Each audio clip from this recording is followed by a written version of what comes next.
नमस्कार दोस्तों, जय जोहार। मैं कौशल तिवारी और बीनिया संध्या में आपका स्वागत है। 6 अप्रैल 2010 भारतीय सुरक्षा बलों के इतिहास का सबसे काला दिन, और यह दिन था बस्तर का, जिसे चिंतलनार हमला भी कहते हैं। तो दंतेवाड़ा के ताल मेटला में यह घटना हुई थी, जो भारतीय सुरक्षा बलों के इतिहास का सबसे काला दिन के रूप में दर्ज किया गया।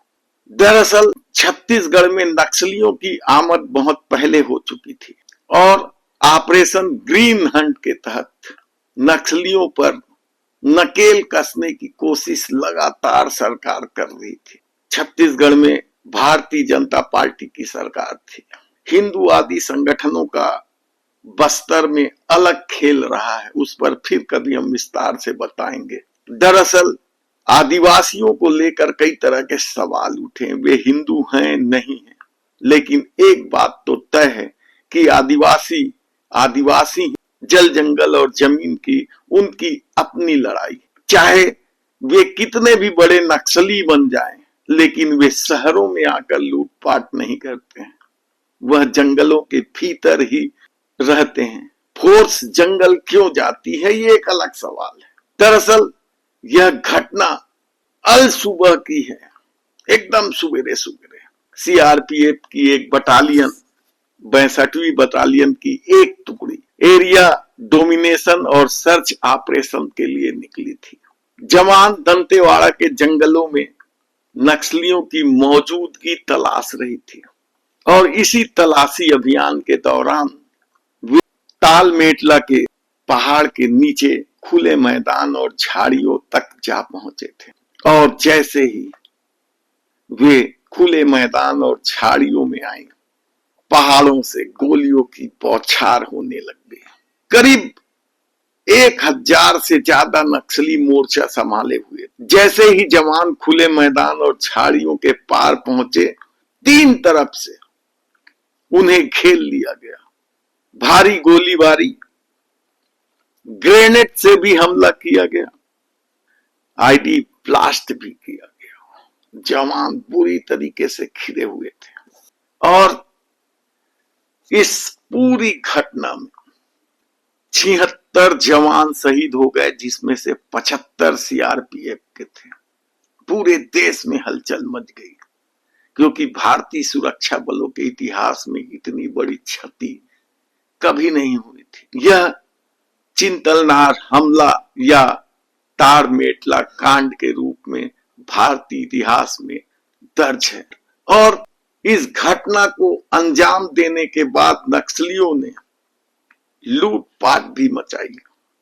सुरक्षा बलों के पास मौजूद आधुनिक हथियार, संचार उपकरण और बुलेट प्रूफ जैकेट तक ले गए। घटना के पीछे पीपुल्स लिबरेशन गुरिल्ला आर्मी का कमांडर मालवी हिड़मा का हाथ होना बताया गया। हड़कंप मचते ही सत्ता चौकन्नी हुई और एक जांच कमेटी बनाई। राम मोहन कमेटी की जांच हुई।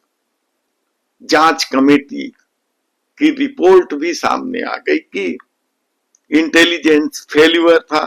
सीआरपीएफ के जवानों ने तलाशी अभियान के दौरान नियमों की अनदेखी की थी, और यह बात भी खुलकर सामने आई कि स्थानीय स्तर पर भी जबरदस्त रेकी हुई थी, यानी स्थानीय लोगों ने भी सीआरपीएफ जवानों के मूवमेंट की सूचना नक्सलियों को दे रहे थे। हालांकि इसके बाद सरकार सचेत हुई, ऑपरेशन ग्रीन हंट को तेज किया गया, बस्तर में सुरक्षा व्यवस्था बढ़ाई गई, सुरक्षा कर्मियों और नए नए बटालियनों की नियुक्ति की गई, तकनीक में बदलाव किया गया, तलाशी अभियान की रणनीति बदली गई, जैसे कई महत्वपूर्ण काम हुए। लेकिन बस्तर में नक्सलियों की आमद तो 1980 और 90 के दौर से ही हो गई थी। आंध्र प्रदेश के पीपुल्स वार ग्रुप ने जंगल के रास्ते से बस्तर में प्रवेश किया था और यहां धीरे धीरे जड़े जमानी शुरू की गई। हमने बताया था कि उनकी जड़ें मजबूत इसलिए हुई कि आदिवासी तब तेंदुपत्ता ठेकेदारों के शोषण और वन अफसरों के अत्याचार से पीड़ित थे। इस शोषण का फायदा नक्सलियों ने उठाया और अबूझमाड़ और बीजापुर के दुर्गम इलाकों में पहुंच गए। जल जंगल जमीन के नारे के साथ कैसे संघर्ष हुआ तेंदुपत्ता ठेकेदारों के साथ, कैसे वन अफसरों से उनका संघर्ष हुआ, कैसे सशस्त्र विद्रोह की शुरुआत हुई और कैसे जंगल जमीन के नारों के साथ ग्रामीण जुड़ते चले गए, ये हम फिर कभी आने वाले किस्तों में बताएंगे। आज हम नक्सली आंदोलन का उस क्षेत्र का भी जिक्र कर देते हैं जो इन दिनों नक्सली मुक्त माना जाता है। जी हां, छत्तीसगढ़ के ही सरगुजा संभाग, सरगुजा क्षेत्र में भी एक समय में नक्सली सक्रिय थे। सरगुजा, बलरामपुर, सूरजपुर यानी झारखंड के सीमावर्ती इलाका। यहां 2018 से 2022 के बीच नक्सलियों की आमद रही। बूढ़ा पहाड़ संघर्ष चर्चित संघर्ष, यहां पुलिस और नक्सलियों के बीच कई बार मुठभेड़ हुई। तो चांदो और सामरी पाठ, यहां आईडी ब्लास्ट भी हुआ और पुलिस पर घात लगाकर हमले भी हुए।